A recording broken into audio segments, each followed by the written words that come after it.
दोस्तों, भारत के जम्मू कश्मीर केंद्रीय शासित प्रदेश में मौजूद है अखनूर, जिसके पास मौजूद है मनावर। मनावर से उत्तर दिशा में लाइन ऑफ कंट्रोल निकलती है, जो भीमबर, मीरपुर, राजौरी, कोटली, पुंछ, उरी और बारामूला से गुजरते हुए कुपवाड़ा के केरान पहुंचती है। इसके बाद ये पूर्व दिशा में घूम जाती है और ग्लेशियर वाले इलाकों की तरफ जाती है और करगिल से गुजरते हुए पॉइंट NJ9842 तक पहुंचती है, जहां तक आपकी LOC ऑफिशियली खिंची हुई है। मैं आपको बता दूं कि ऊबड़ खाबड़ इलाका होने की वजह से इसकी कुल लंबाई 740 किलोमीटर से लेकर 776 किलोमीटर के बीच में है। इस रेखा से हिमालय की कई श्रृंखलाएं गुजरती है, जैसे कि पीर पंजाल श्रेणी यहां से गुजरती है, कश्मीर घाटी यहां मौजूद है। इसी तरीके की बहुत सी भौगोलिक विशेषताएं यहाँ पे मौजूद है। दोस्तों, LOC की जो स्थिति है वो भारत और पाकिस्तान के तनावपूर्ण इतिहास पर निर्भर करती है।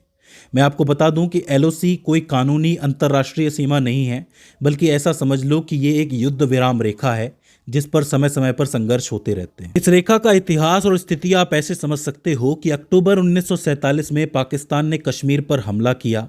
हमले के बाद राजा हरि सिंह ने भारत से मदद मांगी, जिसके चलते उन्होंने इंस्ट्रूमेंट ऑफ एक्सेशन साइन कर दिया और कश्मीर को भारत में मिला दिया, यानी कि विलय कर दिया। इसके चलते भारतीय सेना ने पाकिस्तान की सेना को रिटेलिएट किया और दोनों सेनाएं इस क्षेत्र में, जहां ये रेखा आज बनी हुई है, यहां पर डट गई। इस क्षेत्र में कई हफ्तों और महीनों तक छोटी बड़ी लड़ाइयां चलती रही, जिसके तहत यहां पर तनाव बहुत ज़्यादा हो गया। इसके बाद बीच में आता है संयुक्त राष्ट्र संघ, यानी कि UN जिसको आप कहते हो, और उसने एक आयोग बनाया जिसका नाम था संयुक्त राष्ट्र भारत और पाकिस्तान आयोग, जिसको UNCIP के नाम से जाना जाता है। इस आयोग ने कहा कि फिलहाल भारत और पाकिस्तान जहां हैं उन्हें वहीं रुक जाना चाहिए और उनके बीच में एक रेखा खींची जानी चाहिए, जो रेखा अखनूर के पास से मनावर से शुरू हुई, उसके बाद कुपवाड़ा गई और कुपवाड़ा से NJ9842 बिंदु तक गई। इस लाइन को उन्होंने नाम दिया CFL, बोले तो सीज फायर लाइन जिसको कहते हैं, सीज फायर रेखा। इस CFL के पूरे प्रस्ताव को भारत और पाकिस्तान दोनों देशों ने स्वीकार किया और जुलाई 1949 में भारत और पाकिस्तान की फौज के जो अफसर थे, उन्होंने संयुक्त राष्ट्र भारत और पाकिस्तान आयोग UNCIP जिसको हम कहते हैं, उसकी देखरेख में इसके ऊपर साइन कर दिए और इसी को आप लोग कहते हो कराची समझौता 1949। अब इस समझौते में एक इंपॉर्टेंट बिंदु था, बिंदु NJ9842, जहां पर इस रेखा को रोका गया। और इस रेखा को इसलिए रोका गया क्योंकि इसके बाद का जो इलाका था वो चलने लायक नहीं था, सारा ग्लेशियर्स और पहाड़ों से भरा हुआ था। हालांकि एक तरीके की प्राकृतिक सीमा थी यहाँ पर, इसीलिए इस रेखा के बाद आगे ये लिखा गया कि एक तो यहाँ तक रेखा होगी NJ9842 तक, और इसके बाद ग्लेशियर्स की तरफ उत्तर की ओर ये रेखा जाएगी। समझ लो एक तरीके की प्राकृतिक रेखा है। भारत ने अपनी तरफ से इसको एक प्राकृतिक सीमा मान लिया, लेकिन पाकिस्तान ने बाद में जाके इस अस्पष्टता का फायदा उठाया और 1984 में सियाचिन पर कब्जा करने की कोशिश की थी।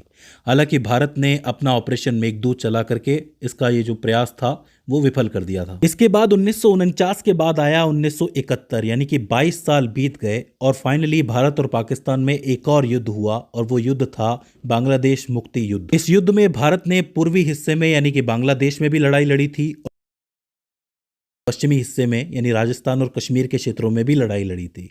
दो तरफ लड़ाई लड़ने के बावजूद भारत जो है वो एक महत्वपूर्ण तरीके से जीता था।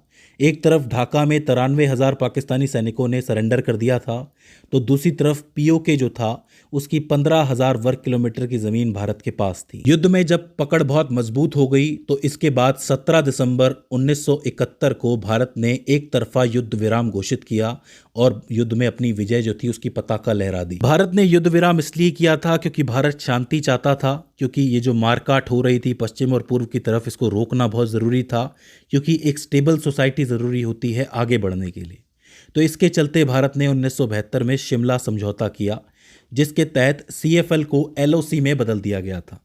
अब सवाल ये उठता है कि CFL और LOC के अंदर फ़र्क क्या था। फ़र्क ये था कि LOC के अंदर 8 इंपॉर्टेंट बिंदु थे, 8 इंपॉर्टेंट पॉइंट्स थे, जिन पर पहले पाकिस्तान का कब्जा था, उसको भारत ने हासिल कर लिया था।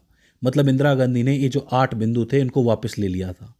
हालांकि इंदिरा गांधी ने जो ज़्यादातर ज़मीन थी POK की वो वापस पाकिस्तान को लौटा दी थी, जो कि एक बहुत बड़ा ब्लंडर माना जाता है। तो अब सवाल उठता है कि वो 8 बिंदु, इंपॉर्टेंट बिंदु कौन कौन से थे।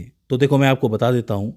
सबसे पहले तो उत्तर की तरफ 4 इंपॉर्टेंट बिंदु आते हैं। एक तो है तुर्तुक, दूसरा है दोथांग, तीसरा तियाक्शी, जिसको तियाक्सी भी कहा जाता है, और चौथा है चालुंका। ये चारों बहुत इंपॉर्टेंट गांव और घाटियों के क्षेत्र थे जिन पर पहले पाकिस्तान का नियंत्रण था, लेकिन ये जो है भारत ने अपने पास रख लिए थे, जिसकी वजह से जो नियंत्रण रेखा है वो उत्तर की ओर आगे की तरफ बढ़ गई। इस तरीके से आप लोग देख सकते हो। इसके बाद दो और क्षेत्र थे, जिसमें से एक था पुंछ के कुछ इंपॉर्टेंट हिस्से, जो पुंछ जिला है उसके इंपॉर्टेंट हिस्से जो पीओके के अंदर थे वो भारत ने ले लिए, और उरी के कुछ हिस्से थे वो भारत ने ले लिए थे।